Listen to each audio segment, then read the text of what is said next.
Una cosa, sa biblioteca non ha ora appena visto che il weekend sul libro subito mi ha bloccato e mi ha approntato questa serata, dunque scarenare chi si interessa quando vada autore del suo luogo l'estro a rivire e carenare chi vada a bere famine di cultura, famine di storia. Nuda, cominciamo dunque questa serata facendo appunto sul libro Secolo spericolato alla ESE, istituzioni guai, e dopo saperà la Filippina chi mi ha fatto la prima pregunta. Grazie Filippe. Buonasera. Allora Robè, giusto un anno fa eravamo qua e tu presentavi il tuo libro Terra Nuova Mano Armata e ti chiedemmo quando e se avessi scritto un libro su Alà. Adesso che effettivamente comunque lo hai scritto, cosa ti ha spinto a scrivere un saggio storico sul nostro paese? Tanto, il tema del spinto è scrivere, ma di spinto sul fatto che sono alla ESE. Babbo e mamma mi danno, no, tu sei sul Gesù, lui te narra sempre che sei alla Gesù, eppure in Urbia mi conosco in commenti alla Gesù. E dunque, per una Laesu andare a scrivere un libro in conto di Alà sa via naturale, non so, subito deve vedere le aree, provolza. E qualcuno ad andare, sì, ma sul primo libro l'ha scritto in conto di Terra Nuova. Este per puro caso che ha poi scritto sul primo libro pro Terra Nuova, proite, quando uno incomincia ad applicare materiale storico, chi che una cosa accade ad un'altra cosa. E dunque ha incominciato a ponere a banda. Poi magari chi cade un'altra cosa, accade ad un'altra cosa ancora. E lo pone da banda. Quando è che si dice di quando si deve finire un libro e si deve pubblicare? Quando si arriva a congruità di tutto questo documento. Ed è stata solo una fortuna sul fatto che poi finito prima questo di Terra Nuova e non questo di Alà. E dunque è vestito prima questo di Terra Nuova, però su Alà vedi già in progetto e in effetti su secondo saggio storico che ha poi scritto è appunto sopra la storia di Alà. Ed è stato meda importante pro questo tribaglio avere a disposizione, come ti ha nato Francesco su Sindico, un'opera che io narro sempre quando la montovo, monumentale. Este è il studio genealogico di Antonello Giraldi Piguzzi. E siccome abbiamo questa fortuna dell'area oggi in Oghe, e noi sempre abbiamo questa fortuna che Antonello chi sta nel castello e poi è sempre in giro, ho dato mi su un messaggio che so in sul molte ma sono andato in Ravenna, forse in qualche luogo in cui e dunque sul fatto che la Pemus oggi in Oghe è una fortuna manna e dunque l'ho fatto a Ciare Noghe che ha due preguntas in conto di questa opera monumentale che ha descritto. Dunque Antonello si blava e al Cenoghe e non fare una qualche minuti la di ragionare in conto dell'opera di qua.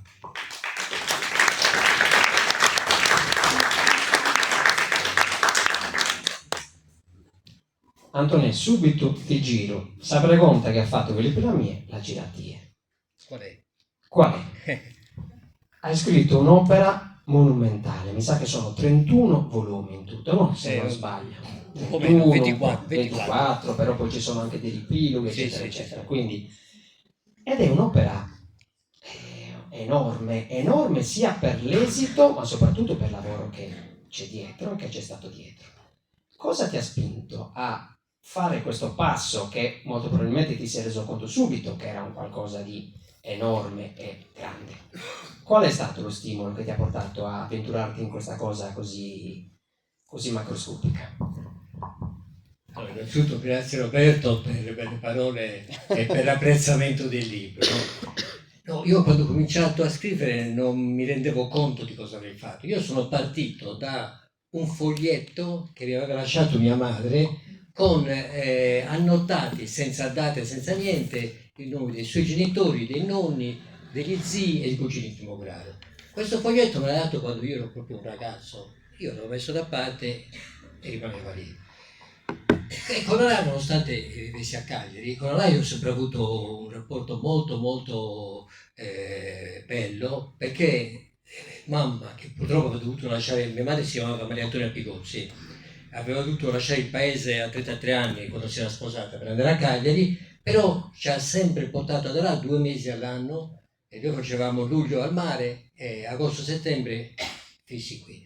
E quindi io ho cominciato ad avere amici, mi sono molto legato e anche quando poi ho lavorato fuori, sono stato all'estero quasi 30 anni, tornando occasionalmente, però questo amore c'è sempre stato. E a un certo punto è saltato fuori questo foglietto. Questo foglietto mi ha fatto venire la voglia di fare semplicemente un albero genealogico della mia famiglia. Io da questo ero partito. Però volevo fare una cosa ben fatta, nel senso che non volevo né rivolgermi ai genealogisti che oltre a costare una paga di soldi fanno un lavoro senza cuore. Scolastico.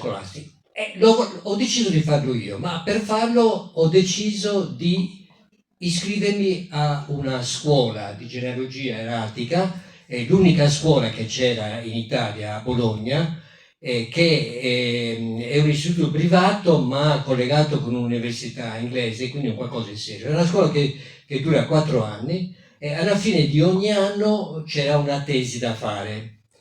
E l'idea buona che ho avuto è stata questa: il primo anno di non fare la tesi sola, perché io volevo fare una cosa al massimo delle mie capacità dopo che avevo accumulato le competenze che servivano, e quindi ho deciso di farlo come ultimo anno, la tesi dell'ultimo anno.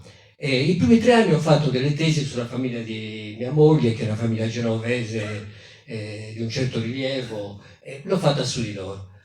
Al 4º anno l'ho fatta su là, partendo da quello che è essenziale per queste ricerche, e cioè gli archivi parrocchiali. Mi sono concentrato inizialmente sui 5 libri, quindi registri di battesimo, quindi battesimo, cresime, matrimonio, morte, e poi lo stato delle anime, che è importantissimo, che in pratica è un censimento per famiglie, quindi tante cose. Ho cominciato a spulciare questi e dopo un po' però mi sono reso conto che c'erano tante di quelle informazioni interessanti che mi sembrava un peccato limitare la mia ricerca alla nostra famiglia. A questo punto ho deciso di fare tutti a tappeto, tutti i dati che c'erano su questi registri, li ho tutti registrati, caricati su un programma particolare di genealogia, e alla fine mi sono trovato un database di oltre 16.000 persone, cioè una cosa veramente notevole. Ma non mi bastava neanche questo, perché in realtà, come mi hanno insegnato lì alla scuola, se tu metti solo dei numeri e metti solo dei nomi, non cogli l'essenza del tutto. Devi cercare dei collegamenti, devi fare un qualcosa che dia un significato a tutti questi dati, e il qualcosa è riuscire a fare oltre a un collegamento tra le persone, anche qualcosa sulla demografia. Quindi in pratica cosa ho fatto? Tutta una serie di tabelle sul numero di matrimoni per ogni anno, numero di battesimi, numero di morti, età degli sposi, da cui vengono fuori anche informazioni un po' contrastanti, numero di figli, paese di provenienza di tutti i coniugi forestieri, e a questo poi c'è stato tutti i sacerdoti che erano passati là, insomma una serie di cose gigantesca. Alla fine il libro, cioè il lavoro, è diventato 24 volumi, di cui il primo volume chiamiamola storia generale, poi ci sono tutti i volumi relativi agli individui, quindi liste degli sposi, liste fatte sia in ordine alfabetico per cognome dell'uomo, per cognome della donna, per nome dell'uomo e per nome della donna, in modo che uno possa facilmente trovare quello che cerca, e lo stesso dei defunti, dei battesimi e di tutti. Dopodiché ci sono 16.000 schede degli individui, quindi è stato un lavoro che ci ho impiegato più di 20 anni, e ancora adesso non è detto che sia finito. E quindi questo è il risultato di tutta questa cosa. Avevo fatto una prima edizione del libro nel 2005, che era una tesi, poi ho fatto 3 o 4 aggiornamenti, l'ultimo l'anno scorso, che ho completato con un argomento che mi sembrava molto molto interessante, perché tanti ne parlano ma non si sapeva bene cos'era, cioè il vecchio comune di Alà, quello in via Pigozzi. È una situazione molto molto contrastata, che in pratica c'era stata una donazione per acquistare medicine per i poveri. In realtà non è mai andata, c'è stata una causa di più di 30 anni, non è mai andata a buon fine, perché ci sono ficate delle persone che si devono essere più poveri dei poveri, e lì ci sono restate. E ho trovato tutto quello che serviva. Si parlava che non era possibile trovare il testamento, ne ho trovato addirittura 3, di cui uno al comune, giustamente, uno all'archivio dello Stato di Sassari, alla Conservatoria dei Registri Immobiliari, e uno anche a casa mia l'ho trovato, addirittura. Quindi con questa, diciamo così, capitolo completo che ho aggiunto, direi che il libro è completato. Purtroppo, mentre il primo volume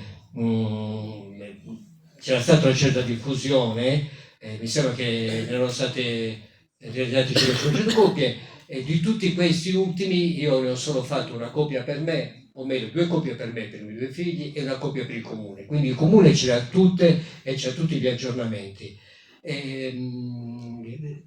Le altre persone non credo, anche se ho realizzato dei piccolissimi opuscoli che ho distribuito con gli aggiornamenti, però quello non c'è. Quindi questa è la storia di questa roba, come è nata e come è andata avanti. Giusto per capirci, se non ci fosse stata quest'opera di Antonello, molto probabilmente la mia opera non avrebbe visto la luce, oppure sarebbe nata molto molto parziale, perché parlare di persone senza determinare le famiglie, senza determinare i rapporti che c'erano tra di loro familiari, sarebbe stato molto difficile. C'era anche una seconda domanda per Antonello, però mi ha già anticipato, perché la domanda era se effettivamente ti rendi conto che arriverà a una conclusione questo tuo lavoro, perché la maledizione del genealogista è quella che deve sempre continuamente correggere, e se hai qualche altro progetto su Alà che magari ci dobbiamo aspettare.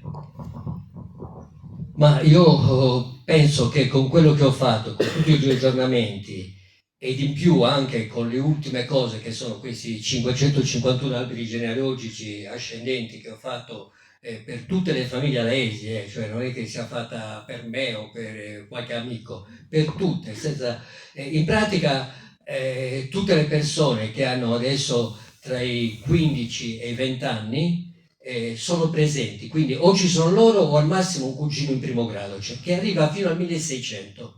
Quindi sono 11 generazioni, non sono complete, perché ogni tanto mancano le cose, e soprattutto per chi ha antenati che non sono di Alà, il ramo non c'è, ovviamente. Ma per avere un'idea delle dimensioni, per chi ha padre e madre di Alà, questi alberi che ho donato al comune, se venissero stampati, sarebbero circa 30-35 metri di larghezza.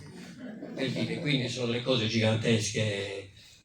Quindi, avendo fatto quel libro, avendo fatto questi alberi genealogici e avendo anche fatto qualche anno fa una donazione di belle foto antiche di Alà, erano 60 foto antiche che avevamo a casa, le ho fatte restaurare, curare e ingrandire da uno specialista, fatte incorniciare, con anche una didascalia in sardo, non scritta da me, perché io capisco il sardo bene, ma non ho mai parlato, quindi una didascalia fatta da un alaese, e niente, anche con quello penso di aver dato il mio contributo ad Alà. E credo che, anche perché l'età non è più quella verde che mi ha permesso 25 anni fa di cominciare, adesso mi leggerò il libro di Roberto e sicuramente mi divertirà ancora di più. In pratica non mi chiedete più sull'uomo, basta. Grazie, un applauso a Antonello, perché veramente ha fatto un'opera ciclopica. Ridò il microfono a Filippina. Filippina, una in saldo, la vaga, sa vaga, una pregunta. Esso, mamma mia. No. In italiano. Allora Roberto, nel libro ci parli di ostilità tra Eleonora d'Arborea e gli aragonesi, che videro le istituzioni alaesi per la prima volta protagoniste. Ecco, da questo fugace episodio, da quando si può parlare stabilmente di istituzioni comunali ad Alà? Tanto, siamo farene del XIV secolo. Pace di Arborea e dunque tutti os amministratori che delle vidas che viene sotto giudicato di Arborea sono chiamati a deliberare questa spaghe tra Eleonora d'Arborea e los aragoneses. Este è il primo documento che va dagli amministratori alla ESOS. Però este una cosa escabula. Prima di tornare a fare degli amministratori alla ESO dobbiamo aspettare il 1712. Siamo già in Sardegna italiana, quasi, 1712-1720 vada uno, due o tre passaggi spagnoli, austriaci, poi Torre Spagnolo e poi Savoia, e si comincia a il nome dei maiores e dei sindicos. Però andiamo a provare un'istituzione stabile. Dobbiamo aspettare il 24 settembre, quindi il 24 dei capitani del 1771. E hanno fatto una legge da parte di Savoia che istituì i consigli comunicativi. E dunque si incomincia stabilmente a amministratori che amministrano Saida. Va a dire una cosa, che in questo periodo, siccome ancora più fine le istituzioni spagnole, che accanto non è stato giocato su regime feudale, vi su rapporto istituzionale che so Savoia e un rapporto feudale che in Spagna, quando la marmora nara da Sinderia de Susindico alla Esu nara da ricorrerò a Madrid e non va me da desinderiere, che tutto so diritto feudale, tutto San Fidasa, lo pagaiano ancora a Madrid. Quindi chi Alberto La Marmara ha considerato il sindaco alla esso come ignorante, vistala, ma non vistala. Che effettivamente questo sindaco dia da chi sospagamento del suo diritto feudale scambiare a Madrid e non a Torino. Dunque, che cosa vi vedi? E quindi, da questo periodo in poi si incomincia a vedere istituzioni. E sul primo periodo questa è una confusione tra su sindaco e su maggiore de villa. Che su sindaco poi che ha da diventare il primo cittadino, in suo periodo spagnolo, fidi una sorta di sceriffo. Non fidi uno sindaco che gestia da amministrazione. In questo periodo la cosa più importante è fidi la gestione dell'ordine pubblico. E dunque, per esempio, quando si arrestavano una persona, si manteneva nel domo di suo sindaco va a saccella in domo suo e noi dobbiamo mantenere su questa persona che viene arrestata. Dunque, si fide un'amministrazione, però vede un'amministrazione più legata all'ordine pubblico. Poi, a piano piano, suo sindaco è diventato un curso che scomo, cioè un amministratore, uno che gestisce appunto l'amministrazione del Saida. Ascolta, circa la disputa su Binza de Matto, poi ci dirai se si chiama Binza de Matto o Binza de Maltu. Tu nel libro dichiari che le cause non sono del tutto note. Quali ipotesi hai fatto tu per quanto riguarda la nascita di questa disputa? Tanto, difatti è una risoluzione, poi ho un'idea e non l'ho poi scritta sul libro, ho poi scritto un saggio storico, dunque mi spiego di scrivere tutto e solo le cose che vi assicuro. Tanto, Binza de Maltu o Binza de Mattu? Come andiamo su Binza de Maltu? Però già su testo del 1794, questo testo Aurelio Satta, sindaco di Saida, fa che della vidazione de Bingia de Mattu. Fa che è un iscritto, lo fa che in spagnolo e chiama proprio Ingia de Mattu. Dunque, sul lumene originario deve essere Binza de Mattu. E in sul 1794 proitte questo sindaco a tutto questa presse di delimitare questa bidattone sinata in saldo, ormai questo è un termine che non si impita più, se no sul luogo noi la gente poteva parlare a piantare. Ma i canto sull'usoinoso incominciano a comprendere che questa è una zona di espansione. E non è che anche il caso del Badas a questa zona, che è questa zona più fertile, questa zona mezzo su pro piantare di tutto sul territorio di Alà. Ha pacatato in certa fonte che appunto se la Esu narra che sul territorio Alesi non è ONU prova a essere piantato, che è terreno medacido. E una delle spagas eccezioni sono proprio sul terreno del Suducone e del Binza de Mattu. Dunque, sul Budusoino, chi sono la berin bene, incominciano a bidere ene a si chi spostare dai Buduso, in noi si incomincia a creare sul latifondo, che pensa a famiglia almanna, come te sospuri, casa che incomincia a si impadronire de meda terrino. Dunque, sono più povero, sono sterrino, sono finiminguentese. Tanto, sa famiglia Budusoina si incominciano a bidere come una cosa ona, si chi spostare verso la zona del Benzemalto. E chi è chi lo agevola da? Su rettore di Budusò, Don Diego Pes, rettore di Budusò e di Alà, che avventa su 1816 sa rettoria sa te Alà e Budusò fini a Unidas. E siccome su rettore riaia da Saldeguma sa tu e lei a su terreno, vandaia a piantare e pagaia sa Saldeguma a su rettore. E su rettore ia tutto su all'anzo, che più su daia da terreno in concessione e più su all'anzaia. E dunque che convincere so concittadino suo, so di Udusò, a preguntare a rettoria di Udusò sa concessione del terreno del Benzemato. Solo Udusò si incominciano a andare a cure e a si serrare, non si potevano serrare lo terreno, potevano solo piantare e impiantare cubonese o pinnettasa. Però piano piano si serrano sul terreno e da poi quando arriviamo su 1870 anno della disputa tra Alais e il Budusuino, basta il Budusuino schinare a noi in cui siamo dai 20-30 anni e dunque all'est sul territorio nostro. Dai 9, dai gusta fattura, andiamo dai su preidero, vedono preidero del peso di una famiglia meda importante, spesso, e dunque se schia come si va a questa cosa, dai gusta fattura dei su preidero del Budusuino e nasce tutto Saleria che poi è ben spiegato sul libro. Allora, Salvatore Campus Salis fu un uomo di legge ozierese. Ci puoi dire quando entra nell'orbita laese e che impronta lascia nella storia del nostro paese? Mi sono dimenticato di spiegare prima Binzemalto e Binzemattu. Secondo me, siccome Binza de Mattu deve essere un sambenato, un cognome, Sosalaeso, scando poi sono resistito a tornare a liare sul terreno di Binza e Malto, anche il fido cambiare. Come danare, noi scostumato, Dusuino non lo riconosciamo come proprietà di questa Binza, e quindi secondo me hanno cambiato il suo nome in Binza de Malto, che non era andare in nulla, Vigna di Marzo, vite sensuale. E l'hanno cambiata proprio per dimenticare di questo matto che si attribuiva su possesso di questa Binza. In conto del Salvatore Camposalis, figlio di un uomo di legge ontiereso, che è entrato in storia laesa, proite, che è stato nominato esattore dal consorzio delle esazioni pubbliche per Alà, Budusò e Patara. Però in suo antisi tempo figlio di tesoriere del suo comune di Alà. E dunque da una valte o che assinare provagare e da esaterala si clubuniada.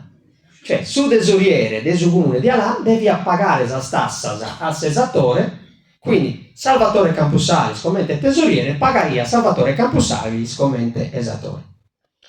Questo poi per stata una sentenza della Cassazione, Alà è stata montovata pure da una sentenza della Cassazione che ha dato questo conflitto di interessi non si può più usare, quindi o uno fa che su tesoriere di uno o uno fa che sia esattore. E se per tanto però questa legge è stata cambiata, esse l'ha fatto, e sul problema per stato quando esse ha pagato a esse mantesi come esattore i titoli di debito che ha emesso come tesoriere, e poi siccome ha bisogno di denari lo ha dato a uno paesano gioca, esse video chiede su una razza patatesa, in cambio denari. Come te facciamo scopo quando andiamo a cambiare un assegno, no? Andiamo assegno a esa banca, o prima si poteva fare come sono nominativo su assegno, prima andiamo a una bottega, cambiami questo assegno. Samantesi cosa va te disse? Isaia da titolo di debito del suo comune di Alà. Come te tesorese ha pagato esse mantesi, la ia del Satera Busciacca, sì che l'avvocato del Sabusciacca l'ha nato a questo Campus Serra, dai misinari e giro di questi specie di assegno, questo titolo di debito. Da questo, nel nasce da tutto una bolotto umano, che questo è spiegato nel suo libro, e pro causa di gusto, pro 2 volte ha previsto il commissariamento del suo comune. Non entro sul dettaglio, chi è interessato si vada a leggere. Allora, nel libro tu ci parli di continue emergenze finanziarie per il comune di Alà, come sono nate e come hanno influito negativamente in quel periodo che era abbastanza burrascoso per il comune. Uno episodio con la paggianata, no? Campus Salis che va che questo giro e incominciano i problemi. Campus Salis diventa esattore nel 1876, però e già Antonello non montava del sopra sua, già negli anni 30 va rapido qualche stroppo finanziario. Però pagare due campanas e però pagare su mastro tempiesoli nel dedo che ha fatto su campanile. Dunque scarenare che non sono solo pro Salvatore Campus Salis il problema, ma altro problema viene rapido prima. E potremmo narrare che in tutto il due episodi so veste salvatura di Don Leoni. Don Leoni vide un periodo che in questo periodo vidi mera influente in vita, anzi si poteva andare che comandaria l'amministrazione comunale. E si vede una persona studiata, come ti ho detto tu spridere, è capace pure che sono amministratore del suo periodo, lo fini, me ne studiato, e quindi si lo sconia di imbusciacca, come ti si narra. E è scapitato una tanta volta che quando il comune deve pagare, a Savini Pipito Leoni che firmaia tutto. E da questo venivano tutti a lei al giudiziario, a problemi, a gente che ricorria da Cagliari, che ricorria alla sottoprefettura di Otieri, e quindi mille lire. E poi a Terra Leria la siamo offenta al 1911. Dunque, un secolo a vero imbelbuglioso, massimamente è proprio problema finanziario, che derivano dai comuni di là. Allora, improvvisamente nel XIX secolo si impongono i Corda. Come nasce questa loro ascesa e come reagisce il paese al loro velocissimo arricchimento? Dici di più. Tanto, se non fa bene di una famiglia Corda che in vita non sa catapiuso, caso scolda chiamo come in vita che in questa famiglia non bana nulla di da fare. Lo chiamaiano Corda calanzaneso, però è una sa verità che pure in suoi studi di Antonello non ha accatato per un riferimento a solo dei calanzanos. Forse sì, fini Corda Murgia, magari qualche cosa della famiglia Murgia, capito che tu pure Antonio ti sei firmato sul Murgia, non sei andato me da... Difatti, è uno di che era schi, questo ha dicho che l'hanno posto, che qualche motivo bestia, che prima sono dicho si poneva sempre per un motivo, e porta bene da zero, so scolda, fini alla esone del battero che in generazione. Come ti si dica, e mi hanno chiamato scorda calanzanese. A un certo punto questo scorda incominciano a fare dinari vera. Gerolamo Corda, aia da Fizzolosi in Totue, Fizzolosi in Alà, Fizzolosi al frazione de Batru, la pacata Magantoso, e Fizzolosi in Olbia. In Olbia si liga da che sono più il manno il mercantes che vivini, che sono Spuzzu, che sono Sanguinetti, famiglia di origine genovesa, che hanno fatto fortuna in Terranova, tanto che uno Sanguinetti diventa pure sindaco di Terranova. E questa gente comincia a fare dinari vera. Questo sul periodo che si sviluppa dall'attività mercantile, che prima non fu connota, che ha qualche maestria a vendere e a comprare, fare dinari. E Gerolamo Corda incomincia a fare dinari.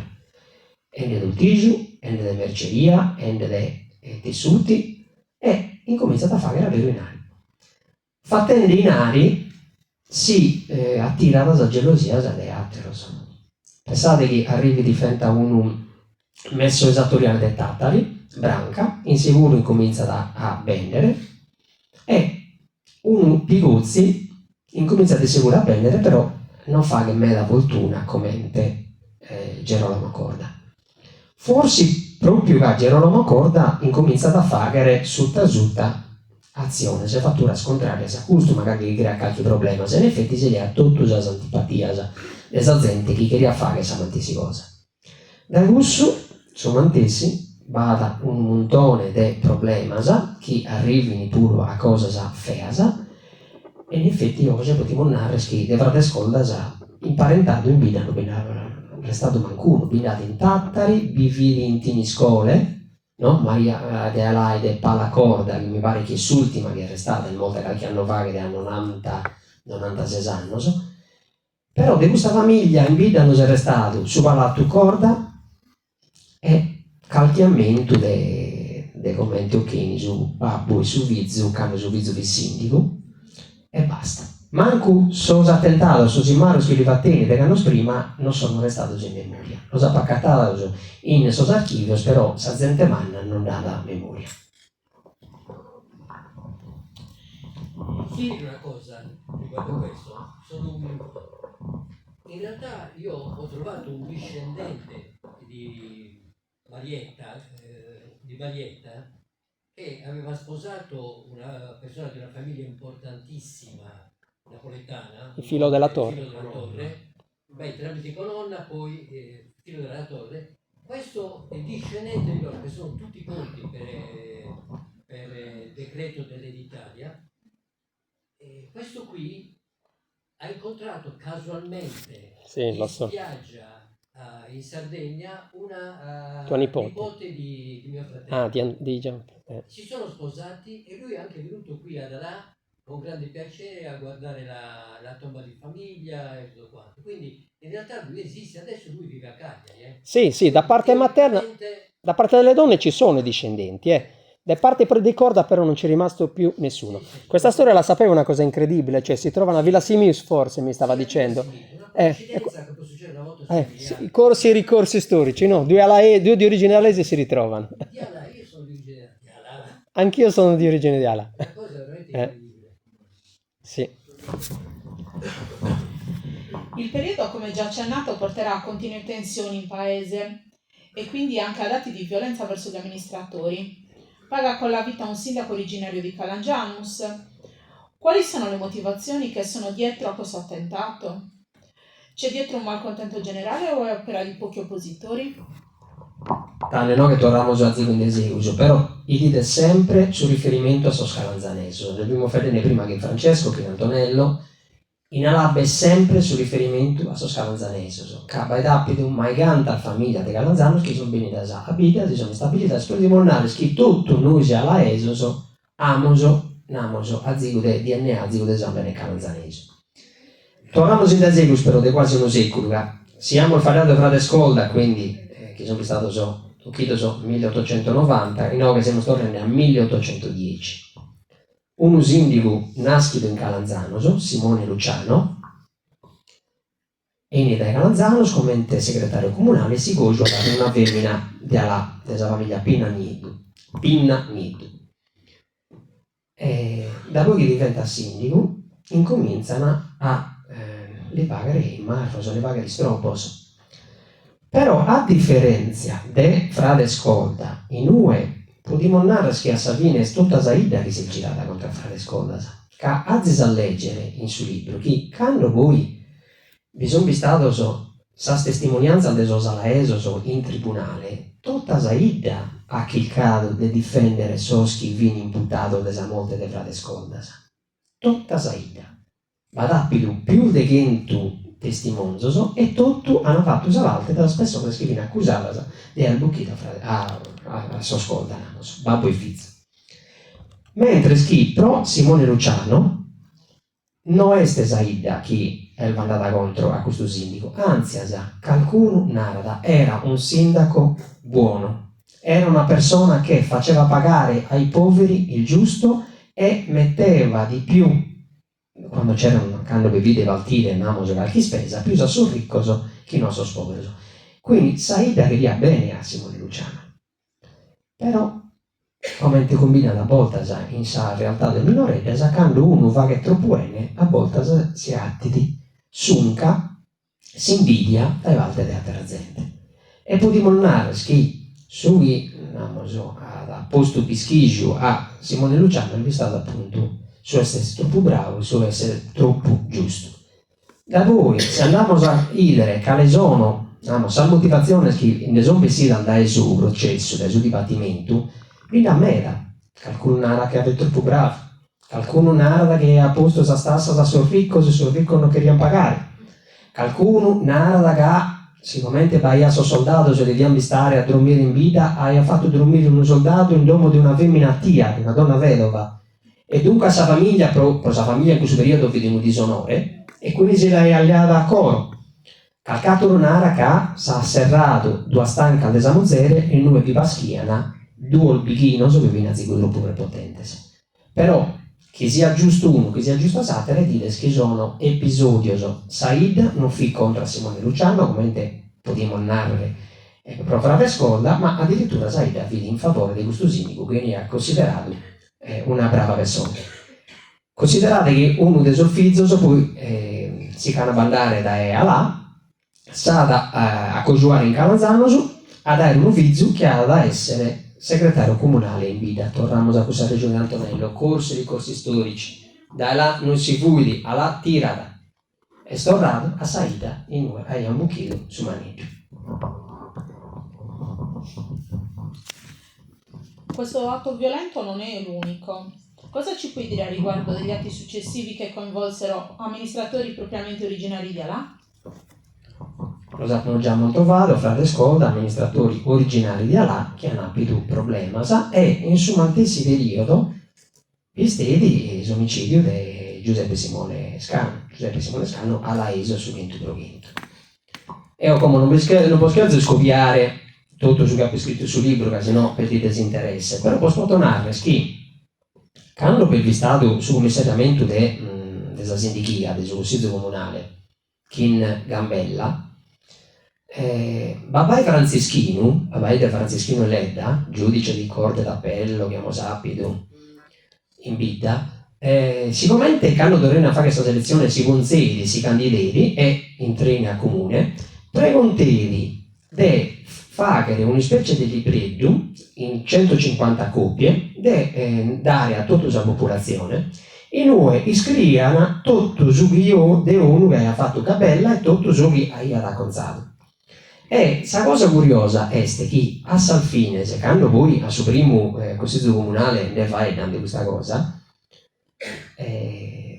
veste su vizio di Gerolamo Corda, Cigitto Corda, avvocato e notaio molto in su 1910 ha solo 40 anni, che quando tutto fa questa spalta di Gambella, ganare grazie per aver risanato il comune, grazie per aver appaltato Svutte Mesuita, grazie per aver appaltato Sabadolzo, grazie per aver appaltato sul muro di Suepusanto, e tutto sono concordo da dare sul ringraziamento e Cicitto invece da sapere allora nada, sì vabbè, però non è che era così messa male la situazione e non era tutto così negativo e certe cose erano state fatte già da prima.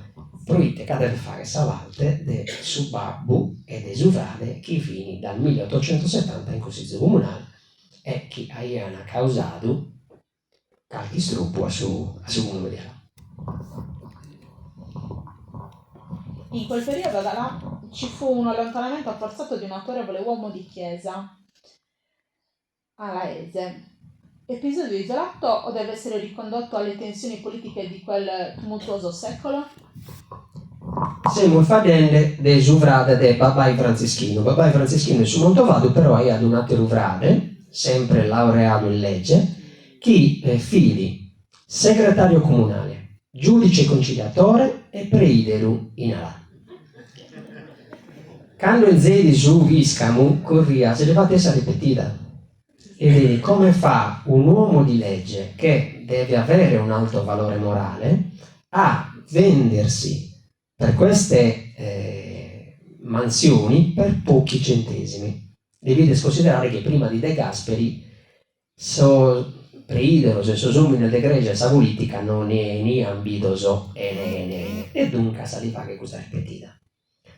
A un certo punto questo uomo si deve parlare da Ita, deve rinunziare a tutto il suo incarico che ha e si deve mandare. Poi si deve mandare. Bisogna selezione anche di una parte politica e a tutti in uno invece di un esposto e un sinara da chi noi sopra a due consiglieri comunali sono analfabetas. Noi skin su lego come disegnare prima, no? Quando non vede analfabeta noi skin su lego. Fa che questo esposto e in pratica questa decadenza di tutto questo sono noi consiglieri comunali. E chi vidi una persona paese che poteva fare un atto giuridico, dai, fin pagos e pagos. Vabbè, Franceschino vede ancora minoribile, Ciccio Golda vede ancora su università. L'unico che ha questa capacità di fare un esposto di questo tipo, fidi, è Antonio Luigi, lei da frate Manno del papà Franceschino. Dunque si scopio, fidi, l'estero, l'hanno scopiato che vi disse, e dunque vi l'hanno fatta pagare. E vi l'ha fatta pagare un tio di intradura, che non so, figlio sposato in Sattia, quindi sa sorre di suo babbo.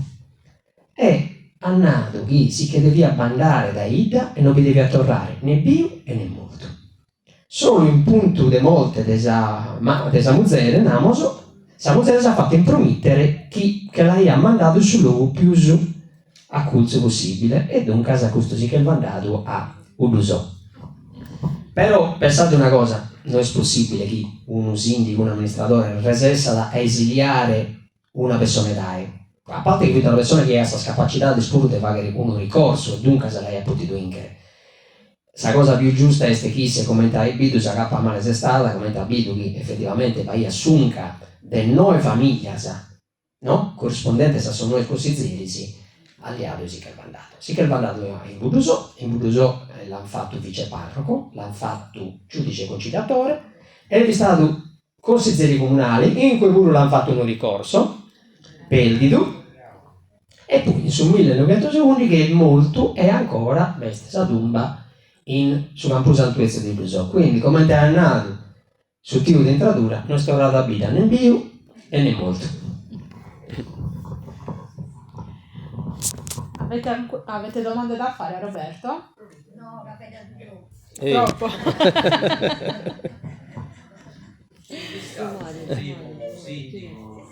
Voi zio Ma? A suo tempo su di questo vi ancora a Madrid e Torino.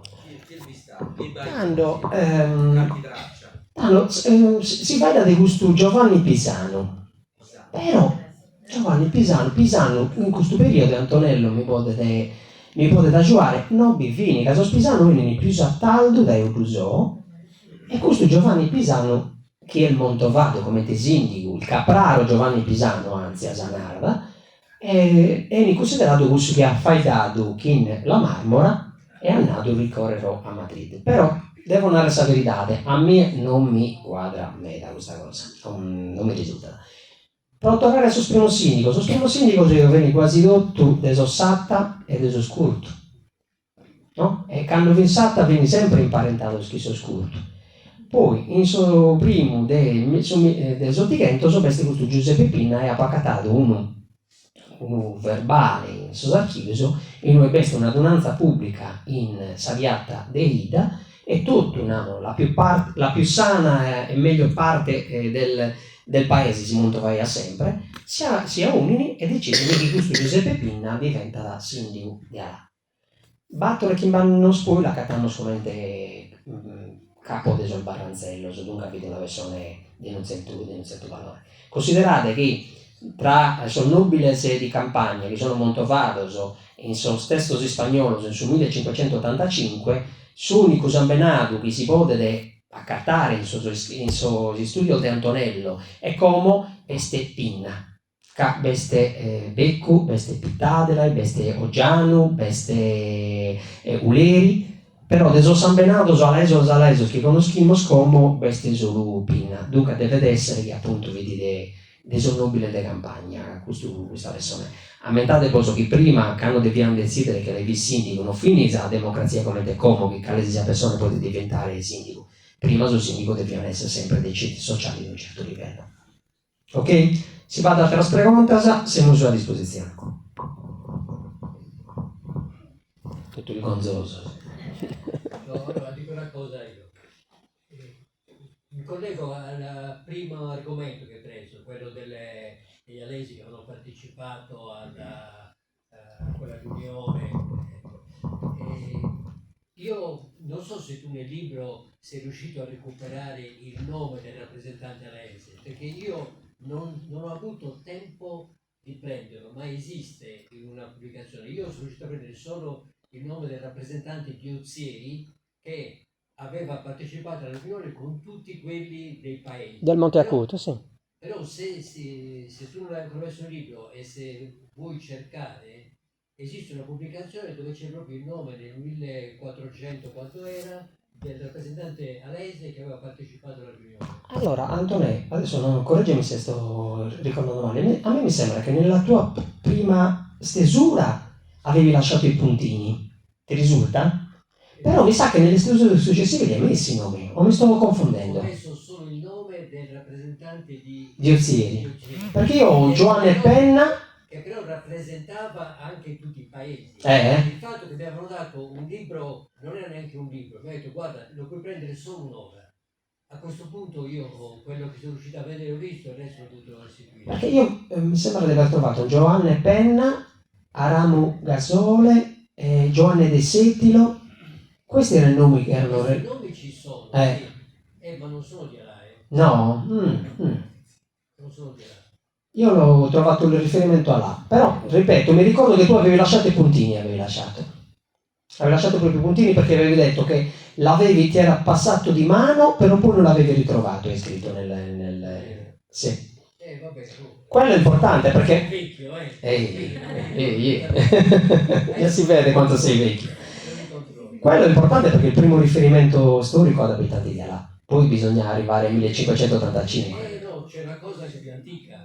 Il 1200 il registro delle decime pagate dai sacerdoti al Papa, anche per l'ultima crociata, in cui da lì si vede che la parrocchia di Alà era autonoma al tempo, poi è andata sotto Buduso. ma nel 1200 era autonoma. Forse aveva anche Olevà e Padru, forse il periodo. Sì, aveva ci sono dei nomi di sacerdoti, tutti nomi stranissimi, con cognomi che non hanno niente a che fare con quelli attuali nostri. Però è interessante. Antonio, tu ti volevi riposare, mi sa che c'è bisogno che approfondisci. Ok? Se ci sono altre domande, se no chiudiamo qua, che vi ho annoiato già anche troppo. C'è Alfredo. Stai lavorando ad un'altra opera? Allora, come ho detto all'inizio, le mie opere vanno tutte in parallelo, perché trovo dei documenti, le metto in questo studio, poi trovo tante cose in un altro studio, le metto da parte e quindi poi al traguardo quello che arriva prima a compimento pubblico. Quindi nel frattempo ci sono altri progetti che sono quasi conclusi, dovrò fare la seconda parte di Terra Normal Armada. Sto quasi concludendo una parte che riguarda il popolamento delle frazioni di Padru e poi se riesco voglio fare, riguardo Alà, un'antologia di tutti i poeti alaesi. Ho un discreto, materiale a disposizione, sto aspettando di averlo tutto perché fare un'antologia e lasciare fuori dei poeti sarebbe antipatico e sarebbe una cosa che non mi darebbe soddisfazione perché il lavoro è incompleto. E quindi appena c'ho tempo lo faccio. Poi dovessi fare tutti i progetti che ho, devo campare a Kentano, sono in così. Se Gesù Cristo ti accolto.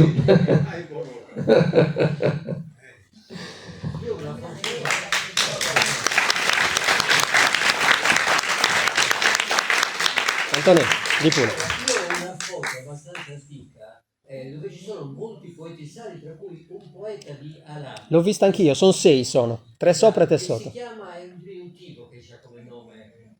Sì, l'ho Quindi vista. può servire, L'ho vista, sono 3 in piedi e 3... ed era me l'hanno data anche a me. Tenete conto che il primo poeta che viene nominato è un certo Bigucci, non so se lo sai, da Don Pedro il canonico Gione Spano, parla di un improvvisatore alaese nel 1700, un certo Gian Maria Bigucci. E sono andato a controllare nel tuo studio quanti Gian Maria Bigucci ce ne sono e sono troppi, quindi effettivamente. Ecco. 41 Giovanni Maria Bigucci. E quindi è molto difficile individuarlo. Purtroppo non ci è arrivato niente di lui, soltanto questa citazione autorevole da parte del canonico Gione Spano. Ok, se non ci sono altre domande, chiudiamo la sessione. C'è un piccolo rinfresco, quindi un scombido a tutti. Grazie mille, grazie a tutti, grazie all'amministrazione comunale che è sempre presente e sempre attiva quando c'è da parlare di cultura, e grazie alle bibliotecarie che sono fedelissime, quindi me le troverete sempre a fianco a me e non perdono occasione appena sanno che faccio una virgola per precetarmi subito e diciamo immettermi nei loro progetti. Grazie mille, a te una volta a me, Gesù.